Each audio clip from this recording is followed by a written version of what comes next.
बुद्धिमान पुरुष धन के नाश को, मन के संताप को, गृहिणी के दोषों को, किसी धूर्त ठग के द्वारा ठगे जाने को और अपमान को किसी से नहीं कहते।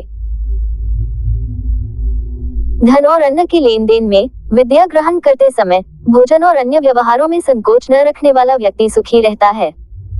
शांत चित्त वाले संतोषी व्यक्ति को संतोष रूपी अमृत से जो सुख प्राप्त होता है, वह इधर उधर भटकने वाले धन लोभियों को नहीं होता। अपनी स्त्री, भोजन और धन, इन तीनों में संतोष रखना चाहिए और विद्या, अध्ययन, तप और दान करने कराने में कभी संतोष नहीं करना चाहिए। दो ब्राह्मणों के बीच से, अग्नि और ब्राह्मण के बीच से, पति और पत्नी के बीच से, स्वामी और सेवक के बीच से तथा हल और बैल के बीच से नहीं गुजरना चाहिए। पैर से अग्नि, गुरु, ब्राह्मण, गौ, कन्या, वृद्ध और बालक को कभी नहीं छूना चाहिए।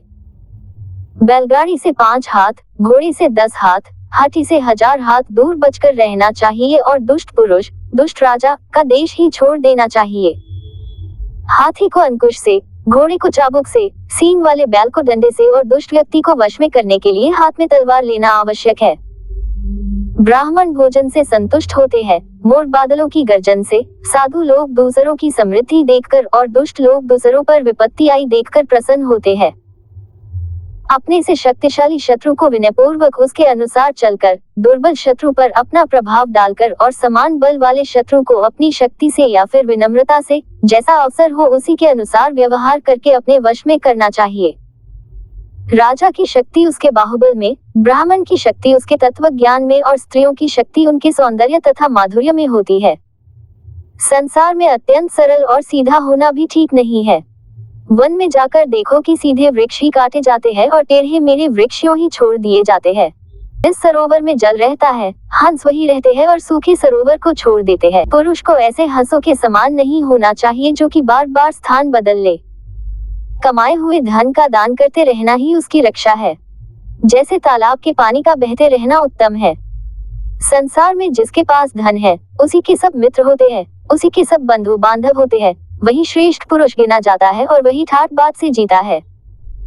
स्वर्ग से इस लोक में आने पर लोगों में 4 लक्षण प्रकट होते हैं: दान देने की प्रवृत्ति, मधुर वाणी, देवताओं का पूजन और ब्राह्मणों को भोजन देकर संतुष्ट करना, अत्यंत क्रोध करना, कड़वी वाणी बोलना, दरिद्रता और अपने सगे संबंधियों से वैर विरोध करना, नीच पुरुषों का संग करना, छोटे कुल के व्यक्ति की नौकरी अथवा सेवा करना, ये 6 दुर्गुण ऐसे हैं जिनसे युक्त मनुष्य को पृथ्वीलोक में ही नरक के दुखों का आभास हो जाता है। मनुष्य यदि सिंह की मांद के निकट जाता है तो गजमोती पाता है और सियार की मांद के पास से तो बछड़े की पूंछ और गधे के चमड़े का टुकड़ा ही पाता है।